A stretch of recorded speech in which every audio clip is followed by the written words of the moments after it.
യാത്രകൾ ഭംഗിയാവുന്നത് നമ്മൾ പോകുന്ന സ്ഥലവും നമ്മൾ പോകുന്ന അറിവൂടാണ്, അതിനെയൊക്കെ ചുറ്റിപ്പറ്റിയാണ്. അതുപോലെ തന്നെ നമ്മൾ പോയിട്ടുള്ള സ്ഥലത്ത് വീണ്ടും പോകുന്നതും ഒരു കൗതുകമാണ്.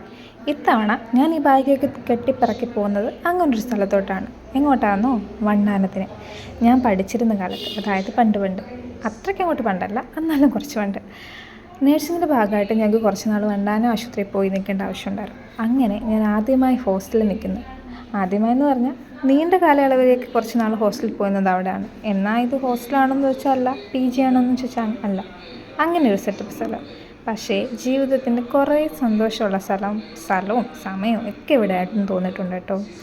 അതേ സ്ഥലത്തിലൂടെ വീണ്ടും പോവുകയും അതേ ആൾക്കാരെ വീണ്ടും കാണുകയും ചെയ്യുമ്പോൾ ഭയങ്കര സന്തോഷം തോന്നുന്നു. ഇതാണ് കേട്ടോ ഹോസ്പിറ്റലിൻ്റെ പുറകുവശം. ഇതിലേ നടന്നു പോകുമ്പോഴാണ് നമ്മൾ നമ്മുടെ PGയിലോട്ട് എത്തുന്നത്. അന്നൊന്നും ഒരിക്കലും പ്രതീക്ഷിച്ചില്ല വീണ്ടും ഇവിടെ എത്തുമെന്നോ ഇവിടുത്തെ ടീച്ചറാവുമെന്നോ, അങ്ങനെ ഒന്നും പ്രതീക്ഷിച്ചില്ല. ജീവിതം എന്നൊക്കെ പറയുമ്പോൾ അങ്ങനെയൊക്കെ ആയിരിക്കുമല്ലേ.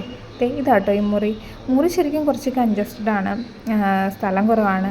എന്നിരുന്നാലും ഇവിടെ കിട്ടിയിരുന്നൊരു സന്തോഷം സത്യം പറയാമല്ലോ പിന്നെ എവിടെയും കിട്ടിയിട്ടില്ല. അന്ന് എനിക്ക് മനസ്സിലായി, സ്ഥലത്തിൻ്റെ വലുപ്പത്തിലല്ല, നമ്മുടെ കൂടെ ആരൊക്കെ ഉണ്ട് അതിനെയൊക്കെ ബേസ് ചെയ്തിട്ടായിരിക്കും നമ്മുടെ സന്തോഷവും. അപ്പോൾ ഇന്ന് അത്രയൊക്കെ ഉള്ളൂ. പോയ വഴികളിലൂടെ ഒന്നുകൂടെ പോയ ഓർമ്മകളെയൊക്കെ ഒന്നുകൂടെ പൊടി തട്ടിയെടുക്കട്ടെ. അപ്പോൾ ബൈ.